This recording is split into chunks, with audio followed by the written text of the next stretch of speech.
The Golden Arches. In addition to being pioneers in the fast food industry, the company has seen great successes in the sporting industry. The iconic Big Mac land in St. Louis, the official fast food partner of the Olympics, and deals with the NFL and NBA make them a leading advertiser for sports. Names such as Mark McGwire, Michael Jordan, and LeBron James have shaped the restaurant into the place for hamburgers and fries.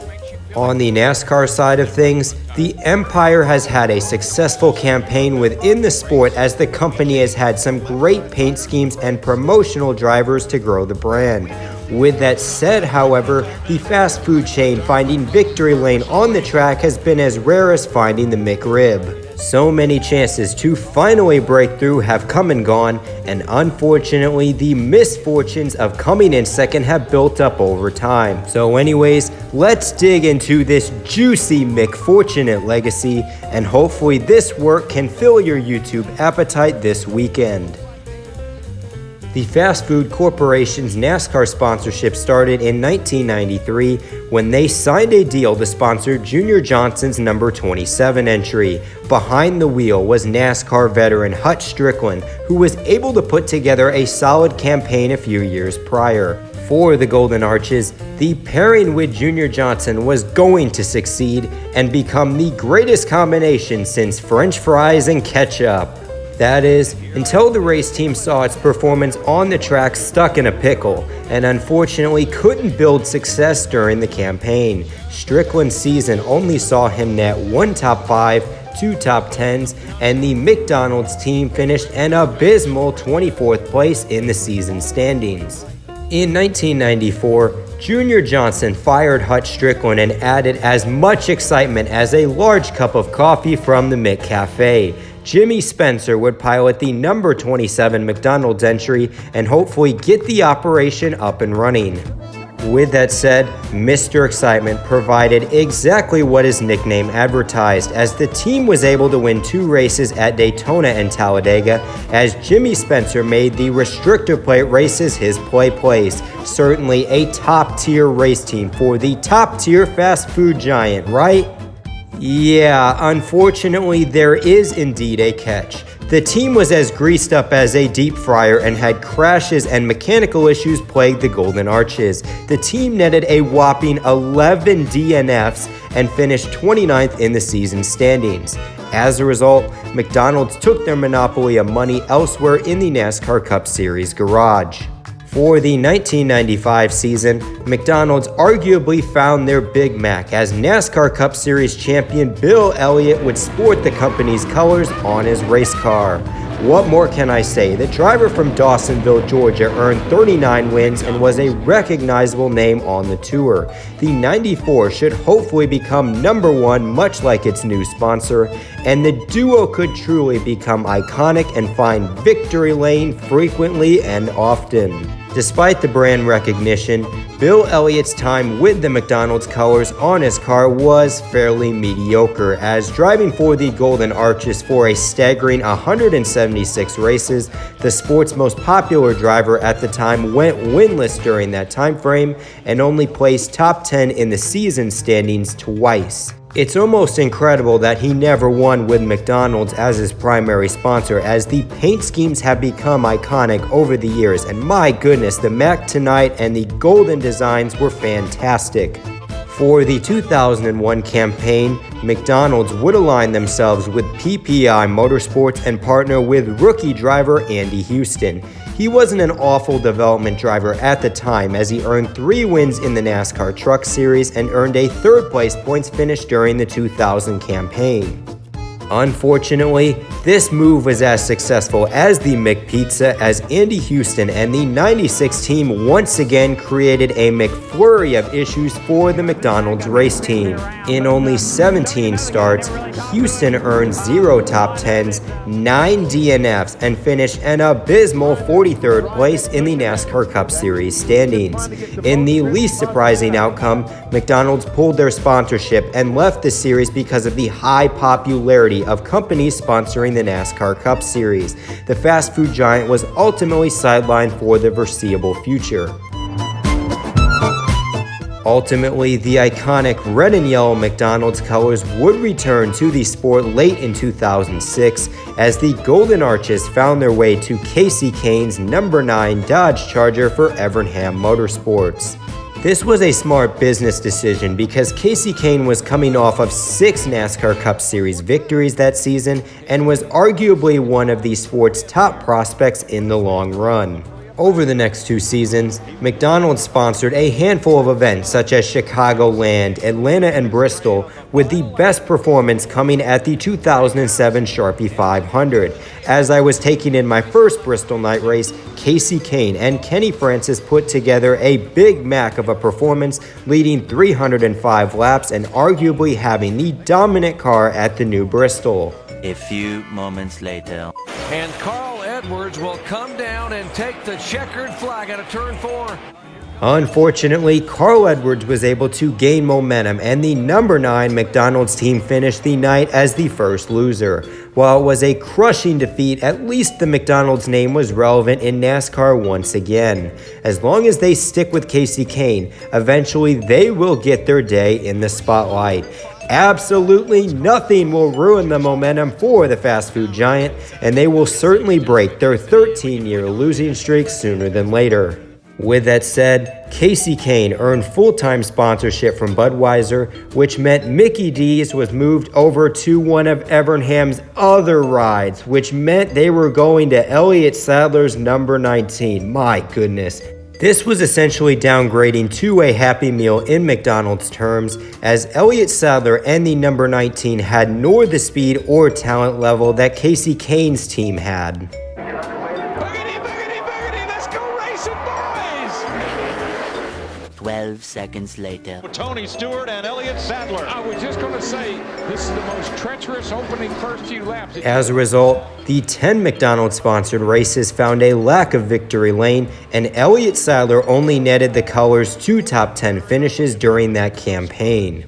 For the 2009 season, Evernham Motorsports merged with Petty Enterprises to become Richard Petty Motorsports, and the McDonald's sponsorship was moved to the 43 car, a team with an iconic history with Richard Petty, but a ton of misfortunes over the last 2 decades. Reed Sorensen was tagged to pilot the machine, and hopefully they could end both of their misfortunate legacies with one swoop.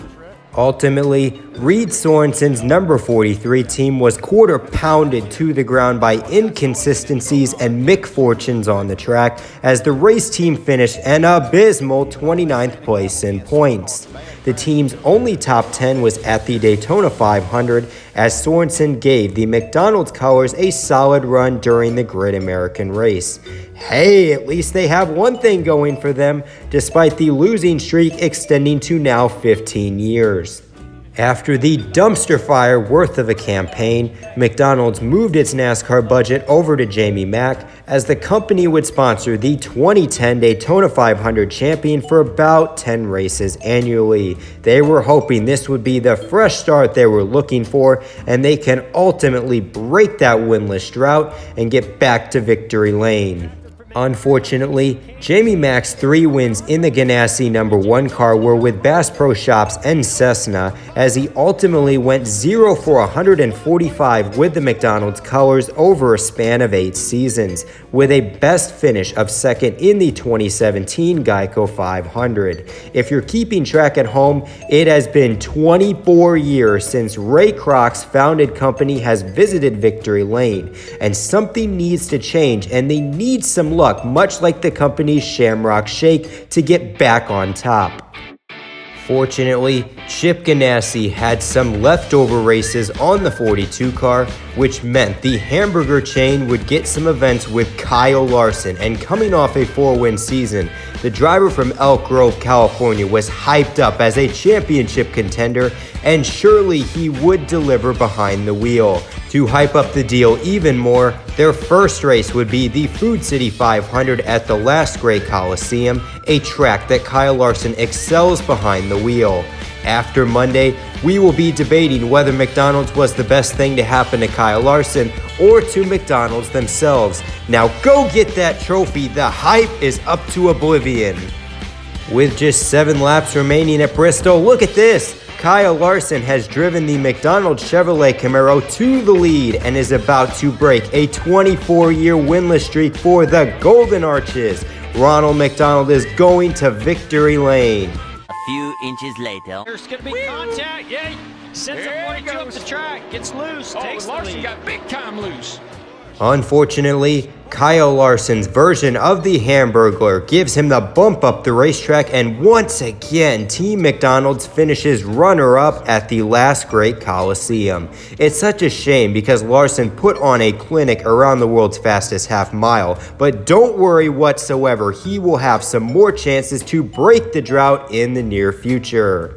The next McDonald's sponsored race on Kyle Larson's car would be at the Hollywood Casino 400, where the Trick Treat win game would grace the hood of his car. This is looking more and more like a treat as Kyle Larson has a fast car around the mile-and-a-half track, and let's see if he can get the win and advance to the round of 8.